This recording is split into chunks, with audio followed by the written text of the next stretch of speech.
Maintenant que nous avons tous les éléments, passons sur PhotoFiltre 7. Attention, pour la suite de cette vidéo, je pars du principe que tu sais utiliser PhotoFiltre 7. Je ne vais donc pas décrire toutes les actions. Alors commençons à créer un nouveau fichier. Menu Fichier, Nouveau, saisir dans les cases largeur et hauteur la valeur 1200, puis coche l'option Transparence automatique. Organise un petit peu tes fenêtres, puis ouvre en tout premier le fichier correspondant à tes boutons. Comme nous l'avons vu lors des vidéos d'apprentissage, tu vas sélectionner ton bouton avec l'outil Sélection et l'option Ellipse, et maintiens majuscule sur ton clavier pour créer un cercle parfait. Ajuste ta sélection, puis clic droit Copier sur le bandeau, et sur ta fenêtre de destination, clic droit Coller. Ajuste ton bouton et redimensionne le calque, de telle façon qu'il remplisse ta fenêtre. Duplique ton calque 2 fois pour obtenir la base des 3 boutons, du robot, du garage et du bouton mystère. Puis change les couleurs pour les reconnaître. Lorsqu'une fenêtre n'est plus utilisée, pense à la refermer. Maintenant, tu vas devoir tour à tour charger toutes les images que tu as trouvées pour les coller l'une après l'autre sur les bases de tes boutons. Rien de très compliqué, c'est un simple copier-coller. Les opérations étant les mêmes à chaque fois, je me permets d'accélérer un petit peu la vidéo.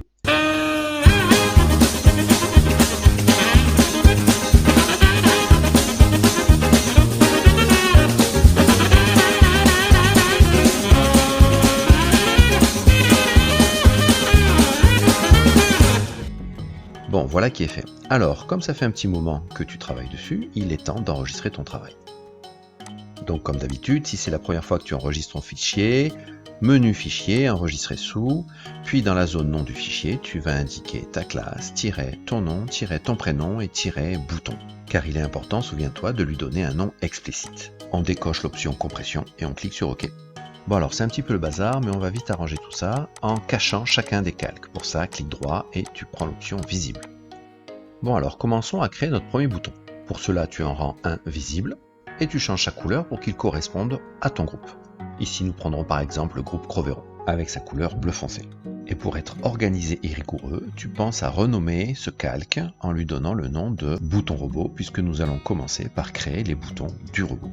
Tu fais apparaître les éléments qui vont constituer notre premier bouton, celui de Avancer robot, tu les déplaces l'un en dessous des autres et tu penses à les renommer. Et tu positionnes les images les unes par rapport aux autres pour que ce soit joli. Pense à rajouter un élément typographique grâce à l'outil texte, cet élément permettra de comprendre plus facilement la fonction du bouton.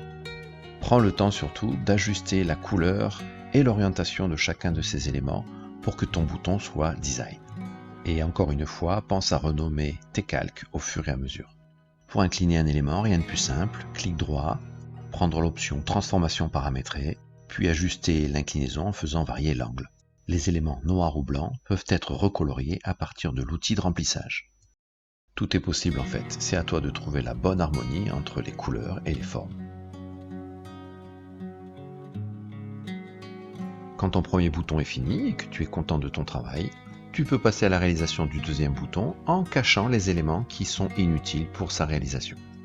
Et comme pour la première fois, tu fais apparaître les éléments qui te sont utiles, tu déplaces les calques pour les regrouper ensemble, tu penses à renommer les calques, n'oublie pas les éléments typographiques avec l'outil texte, trouve la bonne position des éléments et la bonne harmonie entre les couleurs et les formes.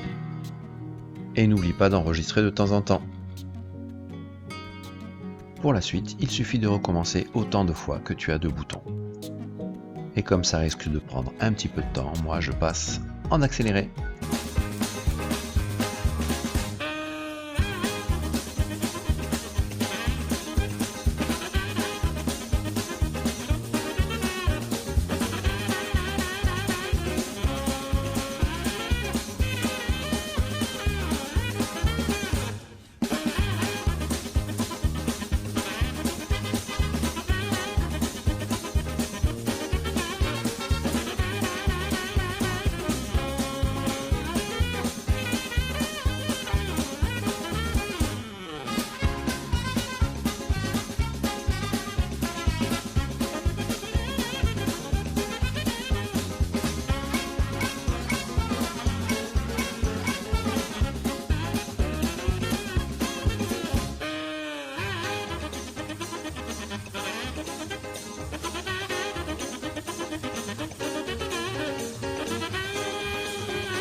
Bon et ben voilà, c'était aussi simple que ça. Alors normalement, à partir de maintenant, si tu as fait le travail comme il faut, tu peux extraire de ce fichier tous les boutons nécessaires à la réalisation de l'IHM.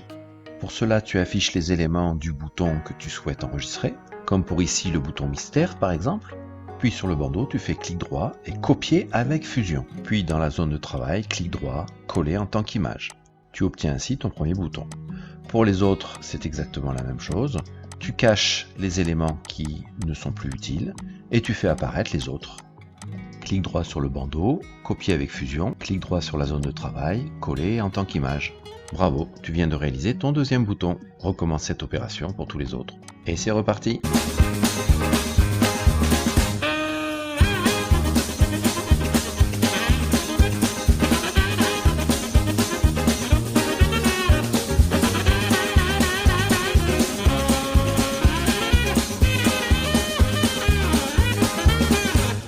Voilà, j'espère que cette vidéo t'aidera pour ce travail. Je te souhaite bon courage.